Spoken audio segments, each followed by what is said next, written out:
우리 1절에서도 11절까지 제가 한 절 여러분이 한 절 그렇게 읽겠습니다.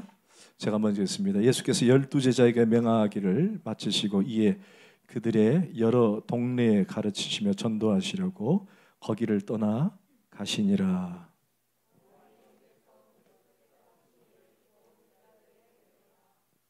예수께 여짜오되 오실 그이가 당신이 오리까 우리가 다른 일을 기다리까.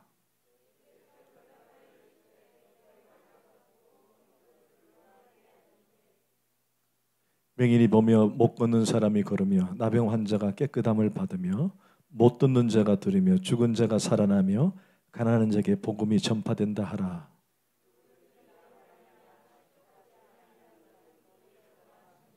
그들이 떠나매 예수께서 무리에게 요한에 대하여 말씀하시되 너희가 무엇을 보려고 광야에 나갔더냐 바람에 흔들리는 갈대냐.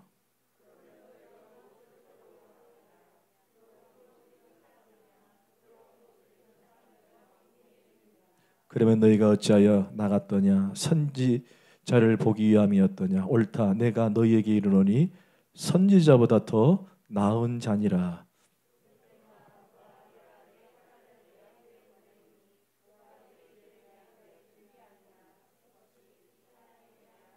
다 같이 내가 진실로 너에게 말하노니 여자가 낳은 자 중에 침례 요한보다 큰 이가 일어남이 없도다. 그러나 천국에서는 극히 작은 자라도 그보다 크니라. 아멘. 자리 앉겠습니다.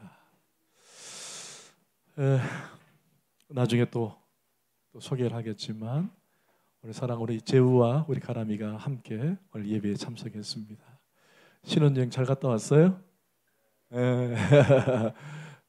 깨가 쏟아지는 것 같습니다. 우리 박수로 사랑을 전하겠습니다. 축복합니다. 환영합니다. 나중에 마치고 또 같이 인사하는 시간을 갖겠습니다. 찰스 브론디라고 하는 유명한 줄타르기 거개사가 장대 하나를 가지고 나야가라 폭포 이쪽에서 저쪽까지 줄을 걸어놓고 그곳을 왕복해서 갔다 오는 것입니다. 그 줄 위에 서서 관람객에게 그가 이렇게 얘기했습니다. 여러분, 내가 이 줄을 타고 건널 수 있다고 믿으십니까? 그랬더니 밑에 있는 관람객이 함성을 지르면서 네, 믿습니다. 그리고는 아슬아슬하게 줄타기를 하고 이 편에서 저 편으로 갔다가 돌아오는 것입니다. 모두 함성을 지르며 박수를 쳤습니다. 그러자 이 브론디가 아주 우쭐거리면서 이렇게 얘기합니다. 여러분, 제가 이곳에서 저곳에 잘 다녀왔습니다. 제가 한 가지 여러분께 제안하겠습니다. 혹시 여러분 중에 한 사람을 선택해서 저희 어깨 위에 올려놓고 이곳에서 저곳을 가고 싶습니다. 혹시 저와 같이 가실 분이 있습니까? 어떻게 됐을까요? 순간 모든 사람들이 침묵하고 나서지는 않는 것입니다.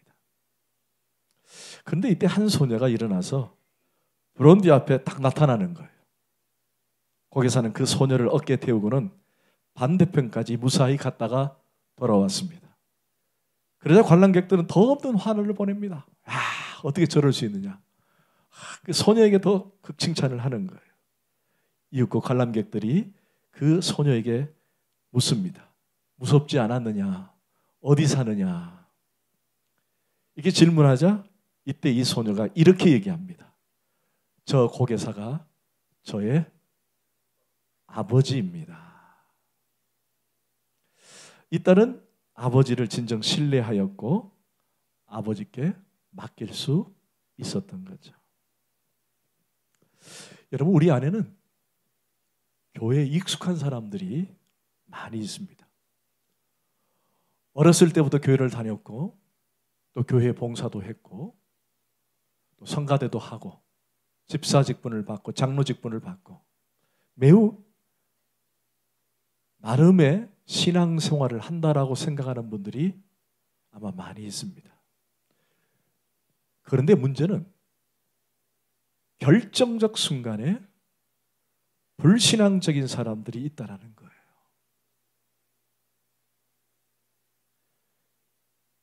신앙에 있어서는 안 될 회색지대에 사는 사람들이 있더라는 것입니다.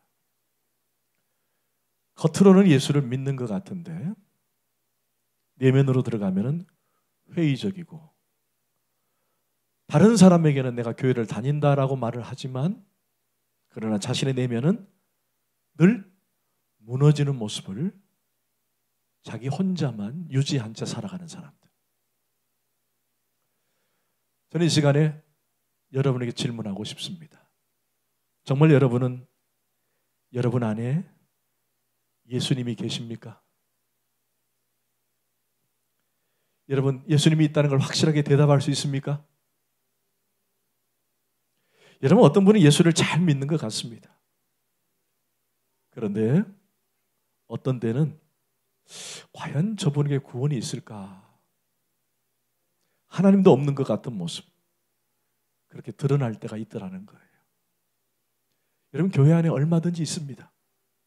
이런 사람들은 임신은 했지만 해산할 능력이 없는 사람이에요. 충분히 있습니다. 오늘 저는 이와 같은 한 사람을 오늘 본문에서 소개하고 싶은 거예요. 예수는 알지만, 메시아도 알고 그리스도는 알지만 실제로 그리스도가 드러나지 않는, 메시아가 드러나지 않는, 어떻게 보면 오늘 마치 저와 여러분의 모습이 아닐까? 한번 도전해보는 그런 시간을 오늘 갖기를 원합니다. 여러분 1절을 한번 다시 한번 읽을까요? 1절 시작. 예수께서 12제자에게 명하기를 마치시고 이에 그들의 여러 동네에서 가르치며 전도하시려고 거기를 떠나 가시니라. 여러분, 오늘 본문 1절은 사실은 10장의 마지막 절이라고 할 수 있습니다. 여러분 성경책을 갖고 계신 분들은 아시겠지만 사실은 2절에서 동그라미가 쳐져 있어요. 그렇죠? 2절에서 동그라미 쳐져 있죠? 그리고 이게 11절이 애매하게 10절에 걸려있는 것처럼, 10장에 걸려있는 것처럼 끝나는 것 같아요.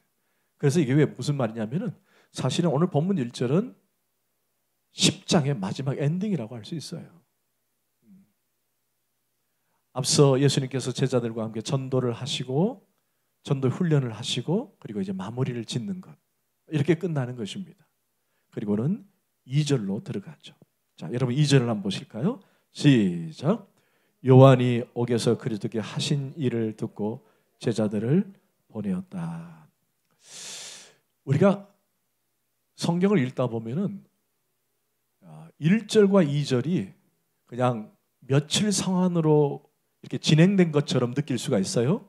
그러나 엄연히 공통된 학자들의 의견은 1절과 2절 사이를 시간으로 개념으로 찾자면 약 1년 정도의 시간을 둡니다. 몇 년요? 1년. 1절과 2절 사이는 약 1년의 시간이 개입이 되어 있어요. 시간이 많이 흘렀다는 거죠. 그리고 2절로 들어오는 거예요. 근데 2절에 들어와서 요한이 옥에 갇혔다라고 표현을 합니다. 이 요한은 누구냐? 예수님께 침례를 주었던 침례 요한입니다.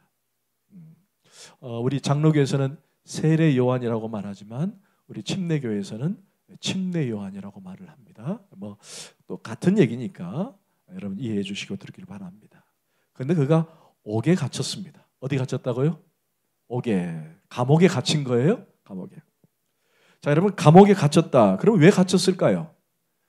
복음을 전했던 침례 요한이 왜 감옥에 갇혔을까? 거기에 대한 경위를 잠깐만 설명하고 본문으로 이어지겠습니다. 침례 요한 당시 헤롯의 아들인 헤롯 안티파스라는 사람이 침례 요한 그 지역에 분봉하고 있었어요. 우리가 보통 성경에 헤롯 왕 그러면 여러 왕들이 있는데 아버지 헤롯 대왕을 말하는 것이 아니라 각각 분봉왕 그 중에 한 명 헤롯이라고 얘기합니다. 이 헤롯 아들 중에 헤롯 안티파스에 의해서 침례 요한이 감옥에 갇히게 되는 거예요. 왜 감옥에 갇혔느냐? 헤롯 안티파스가 아라비아 왕의 공주와 결혼을 합니다. 그런데 이혼을 해요. 왜 이혼을 했느냐? 아내가 너무 못생겼다고. 너무 못생겼다고 아내를 차버린 거예요. 그리고는 누구의 아내를 얻느냐? 바로 헤롯 필립이라고 하는 자기 동생의 아내를 취해버립니다. 아내의 동생을. 제수 씨를 아내로 맞이하는 거예요. 그 이름이 헤로디아입니다. 헤로디아. 뭐 살로메라고 얘기도 하기도 합니다만 헤로디아. 근데 이 헤로디아를 동생의 아내 제수 씨를 아내로 취했으니까 이것은 당시에 도덕적으로도 그렇고 또 율법적으로도 그렇고 이건 말이 안 되는 거예요. 말이 안 되는 겁니다. 그래서 침례 요한이 광야에서 외치죠. 회개하라, 회개하라. 그런 이 사실을 알았던 침례 요한이 이 헤롯 안티파스를 향해 회개하라, 회개하라. 어떻게 감히 동생의 아내를 취할 수 있느냐라고 하면서 막 죄를 지적하고 회개를 촉구한 거예요. 헤롯 안티파스가 얼마나 기분이 나빴겠어요. 그래서 그를 감옥에 가둬버린 거예요. 근데 감옥에 갇혀 있는데 가만히 제자들이 와서 소식을 전해주는데 그가 꿈꿔왔고 그가 그리워왔던 그리스도 메시아가 이상한 소문이 들리는 거예요. 이게 메시아가 맞는가? 자신이 꿈꿔왔던 메시아가 맞는가? 마음에 들지 않는 거예요. 자, 그러자 질문을 예수님께 제자들을 통해서 보내서 질문을 합니다. 3절을 함께 읽겠습니다. 시작. 예수께 여짜오되 오실 그 해가 당신이 오니까 우리가 다른 일을 기다리니까. 여러분 저를 잠깐 보세요. 사실 침례 요한은 예수님께 침례를 준 사람입니다. 요단강에서 침례를 줬어요. 침례를 줄 때에 그가 뭐라고 고백했냐면은 나는 그의 신을 들기도 감당하지 못한다. 그렇게 얘기했죠. 그게 무슨 말이냐면은 그분은 메시아라는 거예요. 그분은 그리스도라는 거예요. 그분은 위대한 분이기 때문에 내가 어떻게 그분의 신을 들고 있으느냐? 안 된다. 그리고는 그가 침례를 받으러 들어올 때에 내가 당신께 침례를 받아야지 어떻게 당신이 나에게 침례를 받습니까? 라고 할 정도였어요. 또 요한복음에 보면은 하나님의 어린 양이로다라고 하는 그런 제스처를 썼습니다. 그러니까 침례 요한이 예수님께서 침례를 받으러 올 때에 이미 그는 그리스도를 예수님을 그리스도로 보았고 메시아로 보았다라는 거예요. 메시아로 보았다는 거예요. 그런데 그가 오늘 뭐라고 표현을 하죠? 당신이 모실 그 그리스도가 맞습니까? 의심을 가지고 질문을 하는 거예요. 여러분 여기 한번 언더라인 한번 쳐봅시다. 다른 일을 거기 한번 동그라미 한번 쳐보세요. 다른 일을. 여러분 이게 우리가 그냥 다른 일을이라고 표현하기에 그냥 해석해서 번역상 그렇게 말하지만은 이게 헬라어로 말하면 상당한 매우 심각한 질문이에요. 그 의미가 두 가지가 있어요. 하나는 알로스라고 하는 의미의 질문이고 하나는 헤테로스라고 하는 질문의 의미예요. 이 알로스라고 하는 질문은 뭐냐면은 수적인 구별이에요. 수적인 구별. 그러니까 똑같지만은 이것이 아니고 저것이다라는 거예요. 예. 그러니까 예수라는 분이 그리스도 같은데 이게 아니고 이분은 아니고 또 다른 그리스도. 또 하나는 헤테로스라고 하는 말은 뭐냐면 질적인 구별이에요. 질적인 구별. 우리가 당신을 기다렸지만 당신이 아닌 아주 질적으로 다른 누군가를 또 구해야 합니까? 원래 침례 요한이 예수님을 향해 당신이 그리스도입니다. 메시아입니다. 라고 표현을 하고 침례를 주고 하나님의 어린 양이라고까지 지칭했었습니다. 그런데 막상 일이 자신의 생각대로 이루어지지 않으니까 당신이 메시아인 줄 알았는데 다른 사람을 더 기다려야 됩니까? 라고 질문을 하는 거예요. 혹시 여러분 아시겠지만은 메시아라는 단어와 그리스도라는 단어는 같습니다. 메시아는 히브리 말이고 그리스도는 헬라어입니다. 같은 말이에요. 메시아, 그리스도. 기름 부음을 받은 유일한 분. 유일한 분이라는 말을 일부러 썼습니다. 원래 기름 부음 받은 자라는 뜻인데 유일하게 제사장들이 기름을 많이 받잖아요. 그러나 오직 하나님께서 기름 부은 분은 예수 그리스도다. 그래서 그분을 그리스도, 메시아 이렇게 지칭을 합니다. 같은 말입니다. 그런데 왜 갑자기 여러분 2절을 보세요. 요한이 옥에서 예수께서 하신 일을 듣고 제자들을 보내어 이렇게 돼야 되는데 뭐라고 되어 있죠? 그리스도. 이게 그냥 우리가 훑고 지나갈 수 있지만은 왜 그를 예수님이라고 지칭하지 않고 그리스도라고 했을까? 이유를 아시겠죠? 자신이 생각했던 메시아, 그리스도가 아니라는 얘기예요. 그리스도가 아니에요. 예수님, 당신이 정말 그분 맞습니까? 이렇게 질문하면 조금 제가 이해가 되는데 침례 요한은 예수님이라는 이름을 떼버리고 그리스도, 소위 호칭, 직함을 드러내는 거예요. 그러니까 의문이 있다는 얘기예요. 당신이 메시아입니까? 그리스도십니까? 그런 마음을 갖고 있었던 거예요. 자, 그렇다면 이제 우리가 좀 더 깊이 들어가 볼까요? 왜 그는 여기서 예수라는 이름을 빼버리고 그리스도, 메시아라는 호칭을 넣어가지고 왜 그는 거기에 대한 의문과 의심을 하게 됐느냐? 여러분, 요한은요 구약의 사람입니다. 아주 중요합니다. 구약 사람이에요. 나중에 그걸 또 설명을 하겠습니다만은 침례 요한은 비록 예수님이 오실 때에 그는 6개월 전에 먼저 태어났지만은 그는 사실은 구약에 속해 있는 사람이에요. 그는 구약에 대해서 너무 잘 알아요. 구약에 대해서. 구약에 아주 능통한 사람입니다. 여러분, 구약에 능통한다는 말은 이미 성경을 통해서 메시아에 대해서 알고 있었다는 얘기예요. 메시아가 어떻게 오시고 또 어떻게 메시아가 등장할 것이다. 그분은 어떻게 메시아로서의 역할을 하실 것인가에 대한 성경에 대해서 그 얘기를 이미 알고 있었던 사람이 침례 요한이에요. 자, 그럼 여러분 주인물 한번 보십시다. 유인물 제가 하나 드렸죠?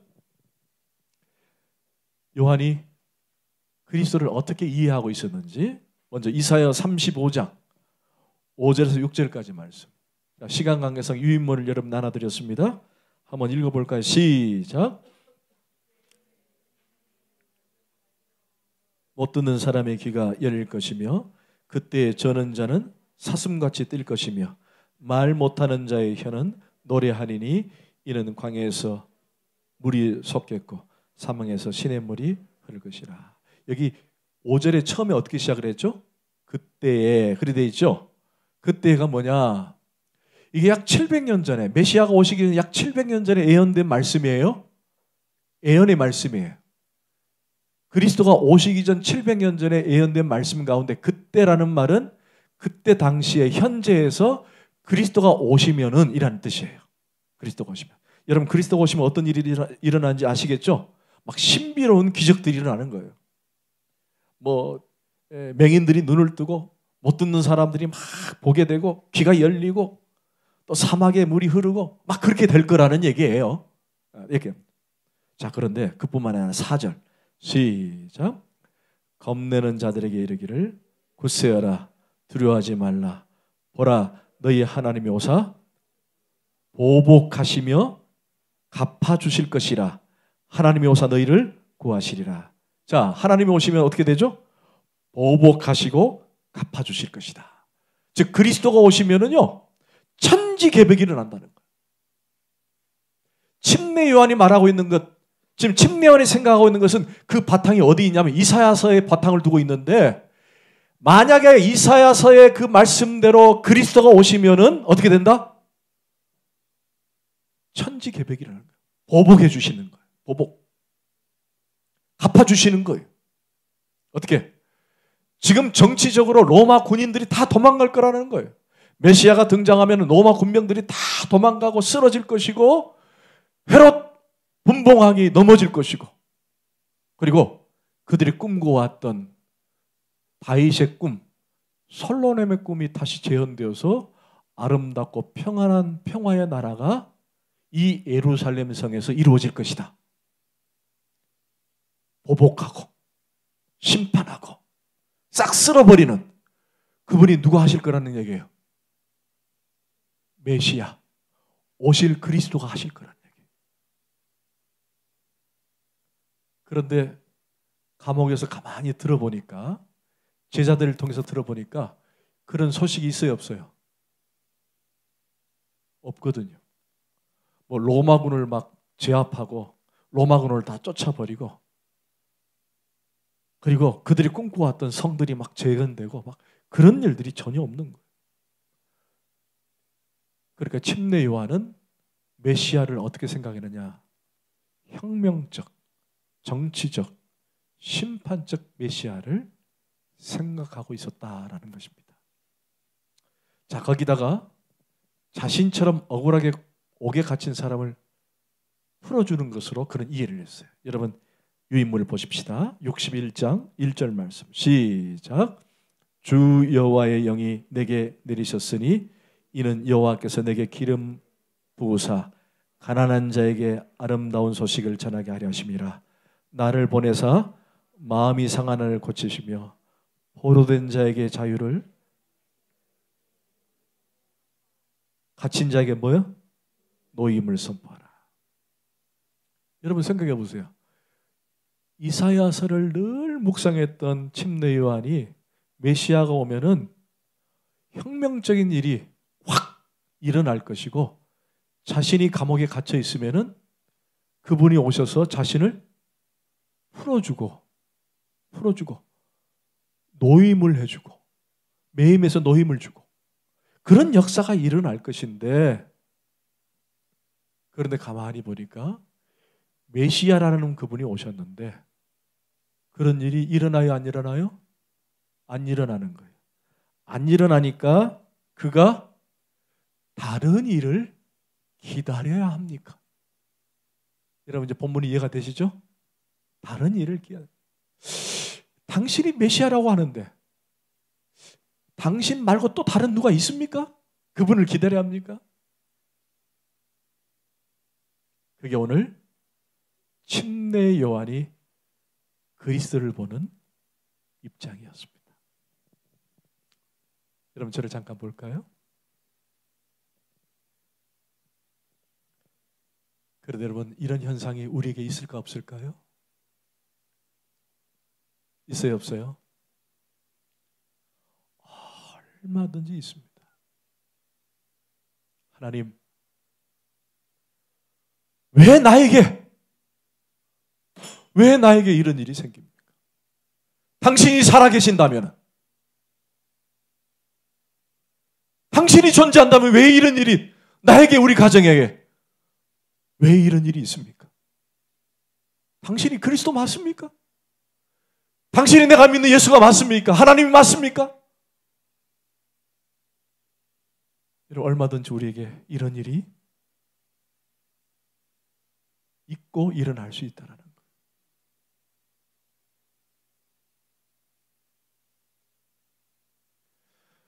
에이, 목사님은 안 그러겠죠. 여러분, 왜 저라고 그런 생각은 안 해보겠습니까? 부족하지만 저도 그래요. 하나님, 왜 나에게, 왜 아내에게,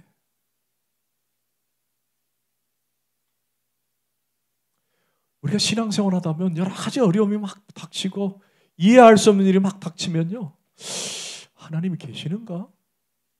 예수님이 계시는가? 그분을 내가 믿긴 믿는데 정말 그런가? 그런 회의감이 우리 안에 일어날 때가 있더라는 거예요.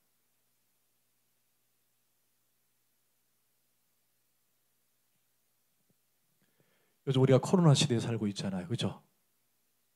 왜 하나님은 코로나 시대에 침묵하고 계십니까?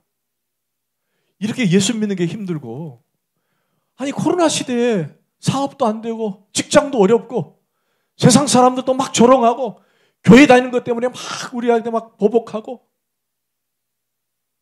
하나님 도대체 뭐 하고 계십니까? 왜 침묵하고 계십니까? 여러분 그런 생각들 아마 갖고 있을 거예요. 하나님 왜 나에게 살아계시다면 왜 나에게 이런 일이 생깁니까? 자, 여러분 다시 한번 본문을 보십시다. 4절과 5절. 자, 제자들에 대한 질문을 예수님께서 이제 답변을 하십니다. 시작.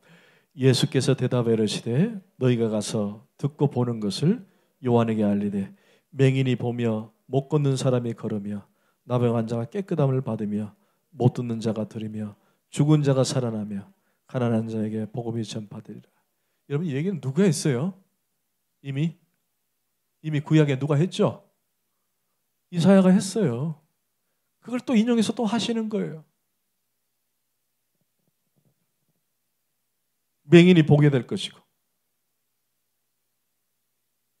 못 걷는 자가 걸을 것이고 나병한 자가 깨끗함을 받을 것이고.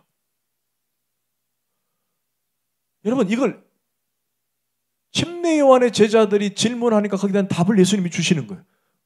이사야서 했던 얘기를 그대로 또 반복해서 해주시는 거예요. 그런데 이들 제자들은 침례 요한은 어떤 답을 원해요? 주님 그런 답은 이미 이사야서 얘기도 했고 그러나 이루어지지 않는 게 하나 있지 않습니까? 왜 혁명을 일으키지 않습니까? 보복을 하고 막 엎어버리고 막 뒤집고 천지개벽을 일으켜야 되는데 왜 그건 없습니까? 그리고 난 다음에 예수님께서 뭐라고 말해요? 복음이 전파될 거라는 거예요. 복음이 전파될 거예요. 그런데 정작 침례 요한이 듣고 싶은 게 뭐예요? 억울하게 갇힌, 무슨 침례 요한이 잘못해가지고 옥에 갇힌 게 아니잖아요. 죄를 지적했고 율법대로 살라고 말을 했고 하나님 말씀대로 살라고 얘기했는데 그게 뭐가 잘못이냐는 거예요. 그런데 억울하게 갇혀 있잖아요. 그러면 적어도 그래 너희들은 가서 전해라. 침례 요한 얼마나 수고가 많으냐. 조금만 기다려라. 내가 너를 빼줄게. 응? 침례 요한에게 전해라. 힘들고 어렵지? 내가 당장 달려가서 옥문을 열고 너를 건져낼 것이다. 적어도 이런 얘기를 해주셔야 되는데 그냥 복음이 전하는 걸 끝나버리는 거예요. 혁명도 없고 자신을 옥에서 빼내지지도 않고 얼마나 답답해요. 힘들죠. 그런데다가 뭐라고 말합니까? 6절 시작. 누구든지 나로 말미암아 실족하지 아니하는 자는 아니 좋은 얘기도 한마디도 안 해주고 난 다음에 실족해 있는 제자, 실족해 있는 침례 요한에게 너는 복이 없다라고 단정해 버리는 거예요. 그러니까 우리가 예수를 믿고 구원받은 우리 백성들이 실족해가지고 주님 정말 살아계십니까? 하나님 왜 그러세요? 라고 하면 복이 없다라는 거예요. 그런데 실족하지 않으면은 복이 있다라는 거예요. 사랑하는 성도 여러분, 중간 결론을 하나 내드릴게요. 여러분 중요합니다. 우리 하나님은 옳은 일을 하시는 분이 아니에요. 뭐라고요? 우리 하나님은 옳은 일을 하시는 분이 아니라 그분이 하는 모든 것이 다 옳은 일입니다. 할렐루야. 그분은 옳은 일을 찾아가고 옳은 일을 하기 위해서 계시는 분이 아니라 그분이 하는 모든 것들은 다 옳은 일이에요.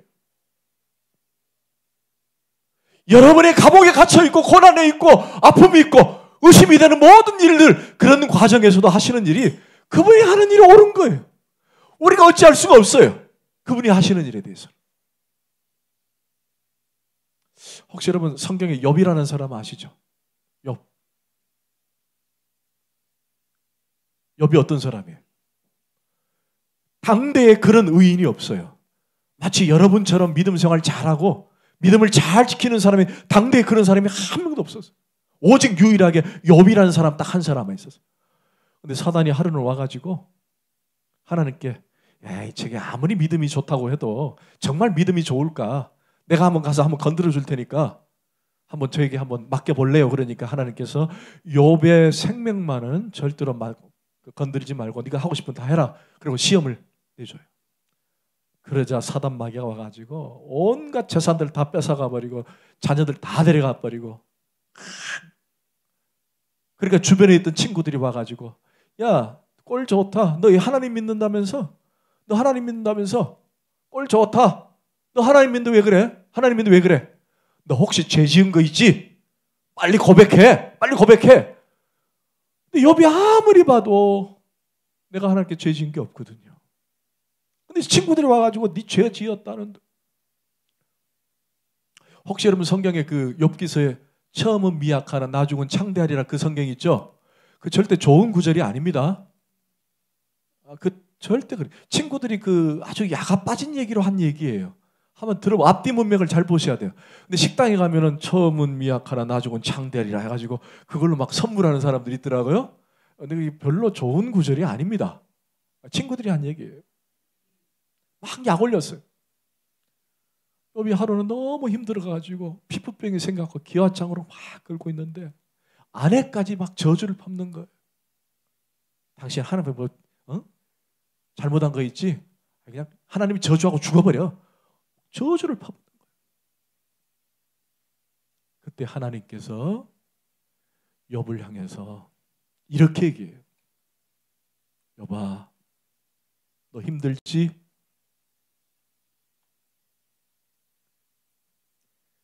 내가 하나 묻자. 내가 이 땅을 창조할 때 너 그때 있었니?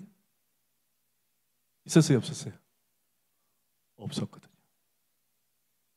내가 궁창을 만들고 하늘을 별을 만들고 바다에 모를 만들고 자연을 만들고 내가 그럴 때 너 거기 있었니? 뭐라 그래요? 욥이 없었습니다. 할 말이 없거든요.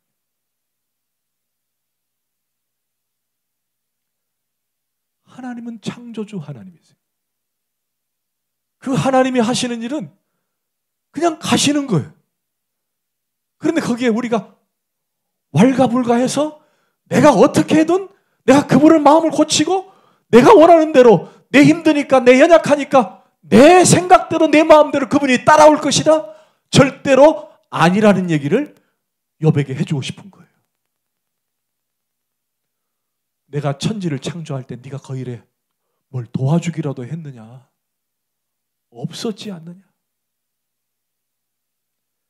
그래서 비록 욥이 실패한 인생처럼 보였지만 결국은 그 입에서 뭐라고 고백하느냐?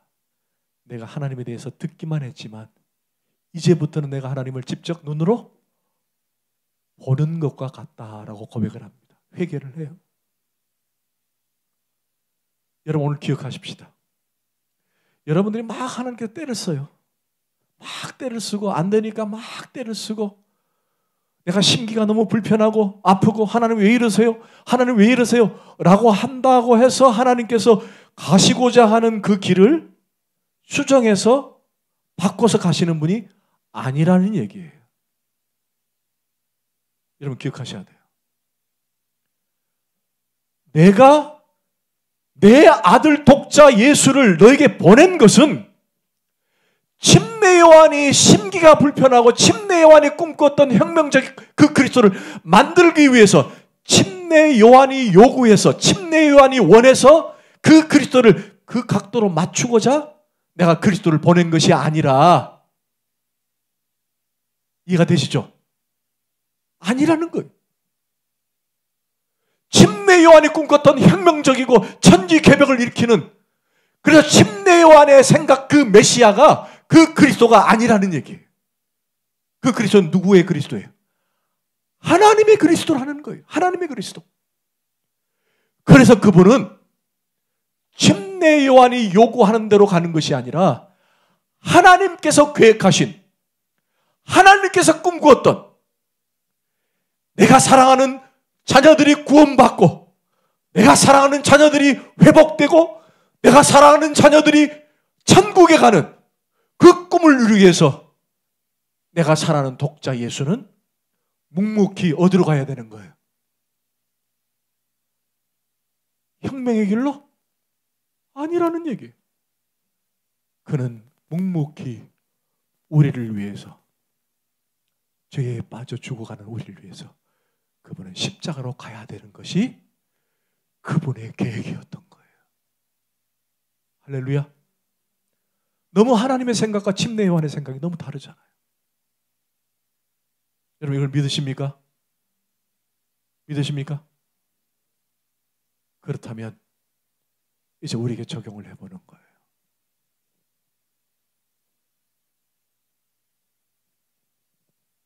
여러분 7절을 한번 보십시다. 시작. 그들이 떠나매 예수께서 무리에게 요한에 대하여 말씀하시되 너희가 무엇을 버리고 광야에 나갔더냐? 바람에 흔들리는 갈대냐? 이제 실제로 이제 우리에게 적용을 시켜주시는 거예요. 실제로 적용을 시켜주는 거예요. 여러분 여기 광야라는 말을 그냥 우리가 생각하는 광야로 이해해서는 안 됩니다. 하나의 은유적으로 표현하신 거예요. 이 광야는 막 사람도 없고 메말라 있고 막 사막 같고 그런 우리가 생각하는 그 광야를 말씀하신 것이 아닙니다. 이 광야라는 말은 일종의 하나의 무브먼트예요. 운동이에요. 운동. 광야 운동. 이때 당시에는 종교적이든 정치적이든 타락을 해가지고 한마디로 부패 그런 부패가 없잖아요. 예루살렘의 부패, 정치인들, 종교인들이 다 부패에 쩌들려 있잖아요. 그래서 나름 개혁운동을 하자, 나름 사회운동을 하자 했던 사람들이 어디로 집합을 했느냐? 어디로 갔을 것 같아요? 그렇죠. 광야로 나간 거예요. 광야로 나가가지고 SNM파, 또 무슨 지하 조직을 조직하고 쿰난 공동체를 만들고 광야에 모여서 한번 개혁을 해보자, 한번 어떻게 해보자. 그게 광야라는 뜻이에요. 근데 그 광야에 나가보니까 어떻게 해요? 바람에 흔들리는 갈대더냐. 광야에 나가서 막 운동을 열심히 해보려고 했던 사람들이 그 중에 대표적인 사람이 누구예요? 그렇죠. 침례 요한이. 침례 요한이 광야에 있었거든요. 막 마음이 흔들리는 갈대가 보이더는 너희들이 본 게 그거더냐. 그 다음에 8절 시작. 그러면 너희가 무엇을 보러 갔더냐? 부드러운 옷을 입은 사람이냐? 부드러운 옷을 입은 사람들은 어디에 있다? 왕궁에 있다. 권력자들 얘기하는 거예요. 자, 9절 시작. 그러면 너희가 어찌하여 나갔더냐? 선지자를 보기 위함이었더냐? 옳다. 내가 너희에게로는 선지자보다 더 나은 자. 누굴 얘기하는 거예요? 침례 요한을 얘기하고 있는 거예요. 침례 요한이 누구보다 더 낫다고요? 선지자보다. 참 우리 예수님도 좀 이왕 자신이 그런 얘기를 들었으면은 저는 머저리 같은 놈 있나? 침례 요한을 향해서 막 손가락질도 하고 욕도 좀 하시면 되는데 결국에는 뭐라고 말해요? 선지자보다 더 나은 자다. 극칭찬을 해주는 거. 극칭찬. 왜 그랬을까? 여러분 10절을 보십시다. 시작. 기록된 바 보라 내가 네 사자를 네 앞에 보내느니 그가 내 길을 내 앞에 준비하려 하신 것 같이 이 사람에 대한 극칭창을 하셨지만은 실제로 극칭창이면서 동시에 침례 요한의 포지션을 얘기하고 싶었던 거예요. 포지션을. 침례 요한은 어떤 사람이에요? 내 길을 준비하는 사람이다. 준비하는 사람이다. 여러분 구약 말라기 3장 1절 유인물 시작. 만군의 여호와가 이노라 보라 내가 내 사자를 보내리니 그가 내 앞에서 길을 준비할 것이요 또 너희가 구하는 바 주가 갑자기 그의 성전에 임하시리니 곧 너희가 사모하는 바 언약의 사자가 임하실 것이라. 지금 누구 얘기하는 거예요? 침례 요한을 말라기서에서 예언해 놓은 거예요. 예언해 놓은 거예요. 자, 4장 5절 시작. 내가 선지자 엘리야를 너에게. 여러분 지금 말라기는요 이미 엘리야로서는 지나간 시대거든요. 근데 다시 엘리야를 보내겠다는 거예요. 그 엘리야가 누굴까요? 침례 요한이에요. 침례 요한. 엘리야는 이미 왔던 선지자인데 엘리야를 보낸다는 말은 침례 요한을 보내겠다라는 겁니다. 자, 본문으로 들어와서 14절 시작. 만일 너희가 즐겨 받을진대 오리라 한 엘리야가 곧, 이제 이해가 되시죠? 예. 엘리야를 보내겠다라고 했는데 그 온 엘리야가 누구냐? 예수님은 이 침례 요한을 얘기하는 거예요. 자, 11절 시작. 내가 진실로 너에게 말하노니 여자가 낳은 자 중에 침례 요한보다 큰 이가 일어남이 없도다. 그러나 천국에서는 극히 작은 자라도 그보다 크니라. 자, 결론입니다. 다시 한번 보세요. 시작.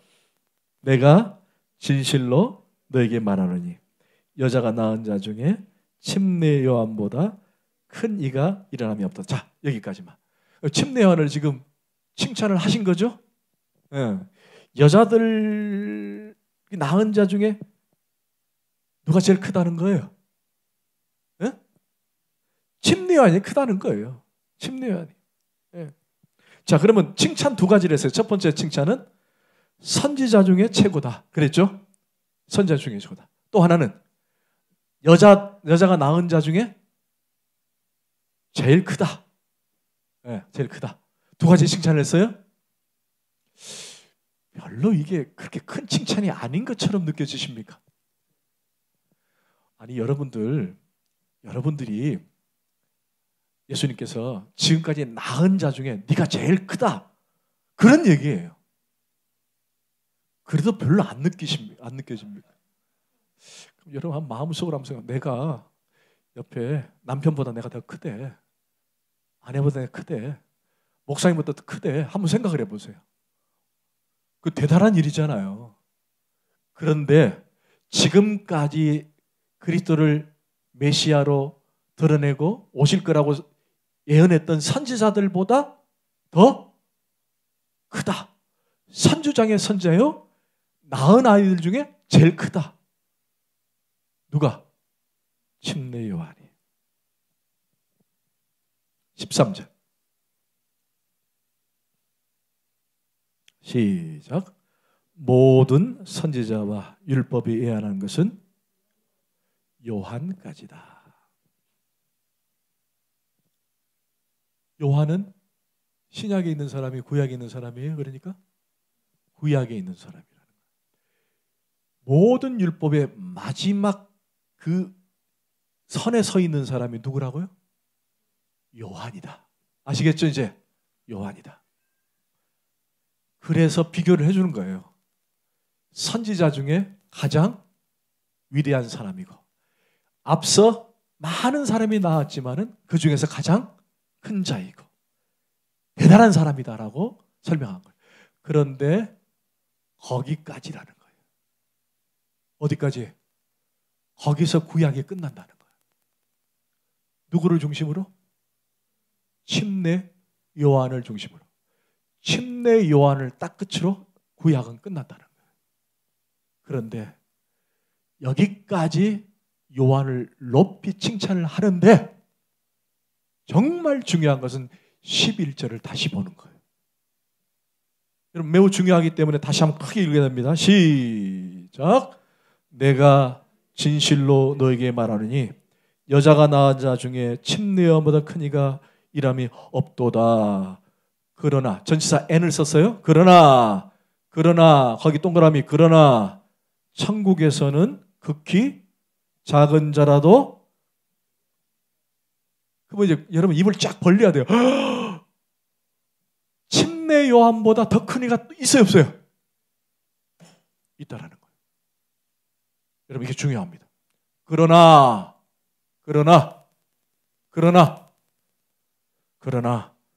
천국에서는 극히 작은 자라도 그보다 크다. 할렐루야.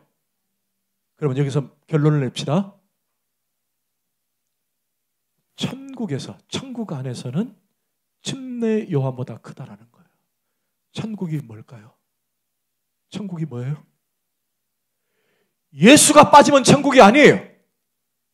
할렐루야. 천국은 예수예요. 아멘. 그분이 계시기 때문에 천국이에요. 그분을 통해 천국을 가는 거예요. 천국 예수라는 거예요. 천국이 예수예요. 할렐루야. 그러니까 그처럼 크고 그처럼 위대한 요한도 결국 그러나 천국에서는 극히 작은 자라다. 여러분 한번 성경을 한번 찾아봅시다. 10장 40절.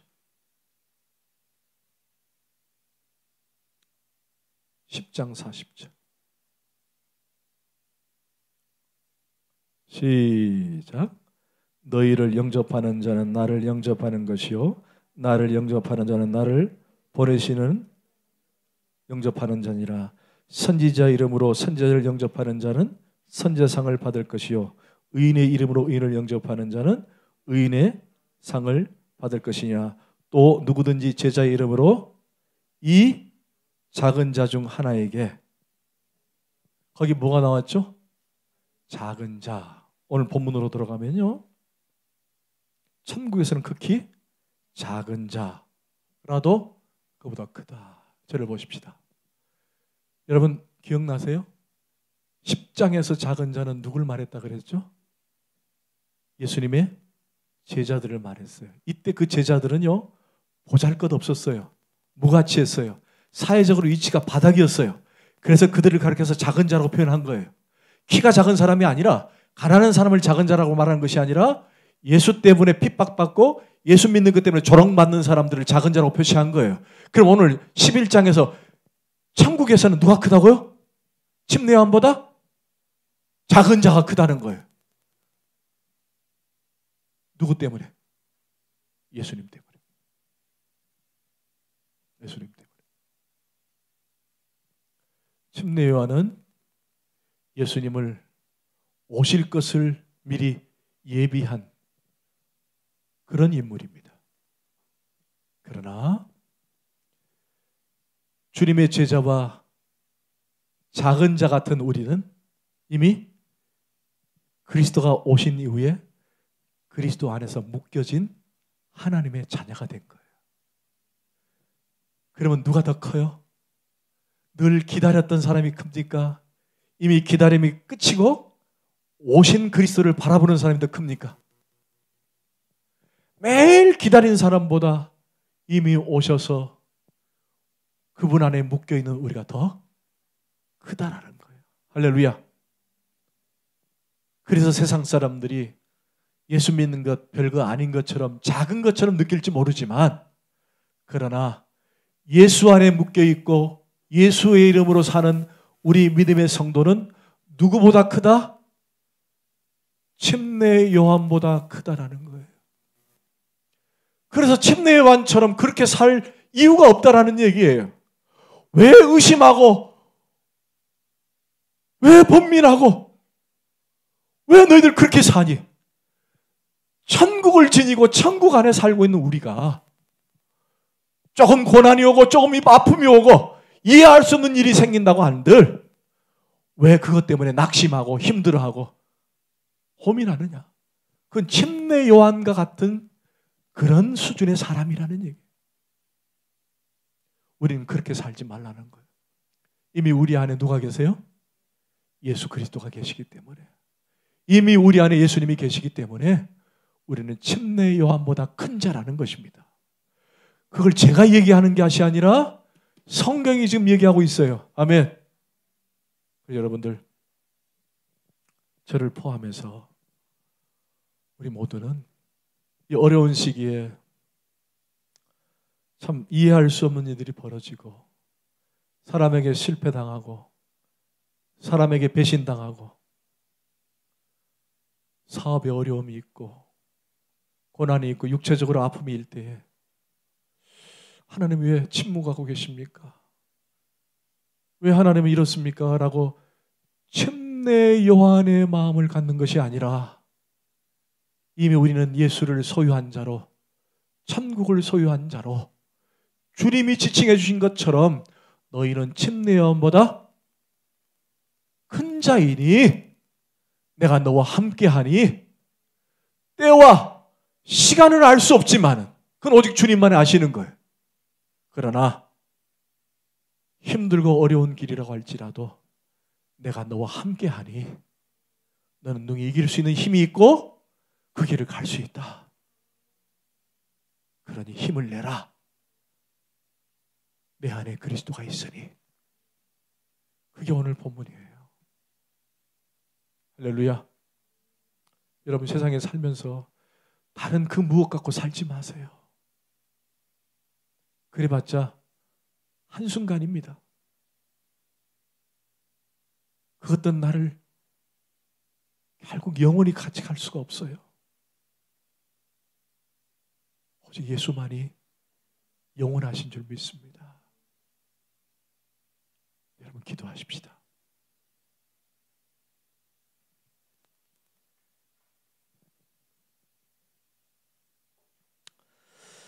하나님, 오늘 이 침례 요한의 모습을 통해서 혹시 우리 가운데 이런 모습이 있었는지만 그렇다면 이제 고백합니다. 오직 주님만이 나의 전부요, 오직 주님만이 나의 절대자이며 그분을 믿고 그분을 신뢰하고 내가 가는 길이 비록 고난과 아픔과 어려움이 있을지라도 주님의 계획과 주님의 목적하신 바 그것을 따라 천국 안에서 가기를 원합니다. 주여 도와주세요. 주님 도와주세요. 의심하지 않겠습니다. 마음으로 죄짓지 않겠습니다. 주님 도와주세요.